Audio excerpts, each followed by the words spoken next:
अस्सलाम वालेकुम। उम्मीद और दुआ है कि आप लोग बिल्कुल खैरियत से होंगे। तो मैं आपको वेलकम करता हूँ अपनी जिन स्टोरी एपिसोड 11 के अंदर। तो आज की जो हमारी स्टोरी है वो हमारे साथ शेयर करी है रिमशा ने, जो कि रहती हैं लियाकताबाद 10 नंबर। जो कराची में रहते हैं उनको तो पता होगा लियाकताबाद कहाँ पर है। तो चलें बिना टाइम वेस्ट किए स्टोरी की तरफ बढ़ते हैं। तो रिमशा अपनी स्टोरी के अंदर कहती हैं कि ये स्टोरी मेरे साथ अभी हाल ही के अंदर ही पेश आई है, जब मेरे हस्बैंड का इंतकाल हो गया था और मेरे घर में 3 मेरे छोटे बच्चे और मैं रहती हूँ। तो मैं इद्दत के अंदर थी और मुझे बाहर से सामान लाने में काफ़ी प्रॉब्लम होती थी। तो मैंने कॉल करके अपनी बहन को बुला लिया, जो कि मेरे साथ मेरे काम करवाने में मदद करने लगी। तो हम लोग एक दिन ऐसे ही बैठे हुए थे, तो मैं अपने बच्चों को सुलाने चली गई, जो कि काफ़ी छोटे हैं। तो मेरी बहन गैलरी के अंदर बैठी हुई अपना मोबाइल यूज़ कर रही थी। तो उसने देखा अचानक कि एक बारात जा रही है गली से। तो अब सुनसान इलाका था, रात का 1 बज रहा था और बारात धूमधाम से जा रही है, जिसके अंदर बड़े बुज़ुर्ग और छोटे बच्चे भी हैं। तो और गाड़ियाँ भी काफ़ी थीं और ढोल धड़क्का भी काफ़ी हो रहा था। तो मेरी बहन तो पहले समझी कि ऐसी बारात जा रही होगी किसी की। तो वो बारात को देखती रही और जब बारात गली के कोने के ऊपर पहुंची तो एकदम गायब हो गई। तो मेरी बहन थोड़ी हैरान हुई कि बारात गई तो गई कहीं एकदम। लेकिन फिर मेरी बहन ने सोचा कि शायद उस कोने वाले घर के अंदर ही शादी हो और सब वहीं पर ही रुक गए हों। तो मेरी बहन ने उस टाइम उस बारात को इग्नोर कर दिया और नेक्स्ट डे उसने मुझसे कुछ शेयर नहीं किया, लेकिन वो फिर वहीं जाके बैठ गई। तो रात के टाइम जब वो मोबाइल यूज़ कर रही थी, तो मैं रोज़ के मामूल के मुताबिक अपने बच्चों को सुलाने चली गई और मेरी बहन गैलरी के अंदर बैठी हुई अपना मोबाइल यूज़ कर रही थी। तो उसने जब दूसरे दिन देखा तो वही सेम बारात वापस जा रही थी। तो मेरी बहन ने सोचा शायद उस घर के अंदर दूसरी बारात शादी भी हो, तो इस वजह से बारात जा रही हो।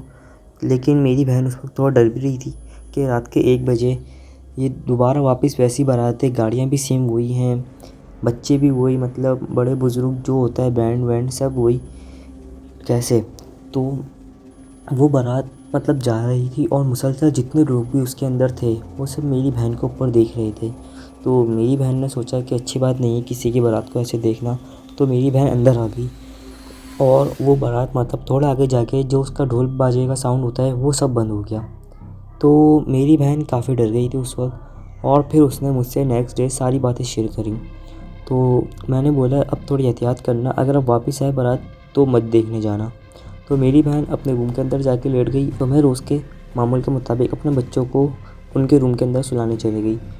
तो रात का जैसे ही 1 बजा तो वही बारात वापस आ गई। ढोल ढक्के की आवाज़ आई तो मेरी बहन ने बोला आज तो मैं इनको नीचे जाके देखूँगी ये हैं कौन। तो मैंने अपनी बहन को बोला प्लीज़ यहाँ पे आके मेरे पास बैठ जाओ और मेरी कुछ बात सुन लो फिर भले चले जाना। तो मैंने अपनी बहन को काफ़ी समझाया कि देखो मैं इद्दत के अंदर हूँ और मेरे शौहर का भी इंतकाल हुआ है, मैं नहीं चाहती कि इस घर के अंदर कुछ ना कुछ मसले हों, तो प्लीज़ तुम मेरे पास यहीं बैठे रहो और अभी बारात देखने नहीं जाओ। तो मेरी बहन काफ़ी अच्छी है, तो उसने मेरी बात सुन ली और वो मेरे पास आके बैठ गई। तो उसने मुझसे बोला आप ही अब बेफ़िक्र हो जाएं, मैं अभी अब कहीं नहीं जाऊंगी और ना ही उस बारात को देखूंगी। तो मैंने उसका बहुत शुक्रिया अदा किया और फिर हम सब लोग एक ही रूम में सो गए। तो फिर नेक्स्ट डे जब हम लोग शाम के टाइम बैठे हुए थे मगरिब की अज़ान के बाद, मेरा जो एक रूम है बच्चों का जिसके अंदर बच्चों के टॉयज़ वगैरह रखे हुए थे, तो उस रूम से मुसलसल ढोल बजने की आवाज़ आ रही थी। तो हम लोग काफ़ी डर रहे थे और जबकि मेरे बच्चे ट्यूशन गए हुए थे तो वो घर के ऊपर नहीं थे, तो बस हम दोनों घर के ऊपर ही थे, मैं और मेरी बहन। तो मेरी बहन भी काफ़ी डर रही थी और मैं जो कि इद्दत के अंदर बैठी हुई थी, मैं किसी को बाहर से बुला भी नहीं सकती थी और मतलब काफ़ी डर गए थे हम लोग। तो मैंने सोचा कि अगर इस घर के अंदर कुछ हो गया तो मैं अपने बच्चों को लेके कहाँ जाऊँगी। तो मैं उन्हें वज़ू वगैरह किया, हाथ में कुरान पाक लिया और उस रूम के अंदर चली गई और वहाँ पे मैंने ज़ोर से खड़े होकर बोला कि देखो मेरे शौहर का भी इंतकाल हो गया है और मैं अब इस कंडीशन में हूँ कि ना तो मैं कुछ कर सकती हूँ और ना ही मैं आपको लोगों को तंग करूँगी। माना कि मेरी बहन ने आप लोगों की बारात देख ली तो वो समझी थी कि किसी इंसानों की बारात है। अगर आप प्लीज़ हमें यहाँ तंग करने आए हैं तो यहाँ से चले जाएं, क्योंकि ये गलती है हमसे, गलती से हुई है। मतलब जो उनसे हुआ है वो गलती से हुआ है।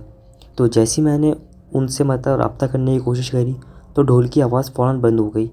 और उस दिन के बाद अल्लाह के शुक्र है आज तक हमारे साथ कुछ नहीं हुआ। तो उस दिन उन्होंने अपनी प्रेज़ेंट वहाँ शो करा दी थी कि तुमने हमारी बारात देखी है तो हम तुम्हें नुकसान पहुँचाने आएँगे। लेकिन अल्लाह पाक के कलाम के अंदर बहुत बरकत है और मैंने उनसे इतने प्यार से बोला कि उन्होंने मेरी बात समझ ली और वो हमें बिना तंग किए चले गए। तो दोस्तों, ये वो वाक़या था जो हमारी प्यारी बहन रिमशा ने हमारे साथ शेयर किया। बाकी अगर आपके साथ भी कोई ऐसा वाक़या पेश आया है तो आप मुझे या तो इस ईमेल के ऊपर सेंड कर दें या तो इस नंबर के ऊपर सेंड कर दें। तो मिलते हैं इंशाल्लाह कल किसी नेक्स्ट एपिसोड के साथ। ओके, अल्लाह हाफ़िज़।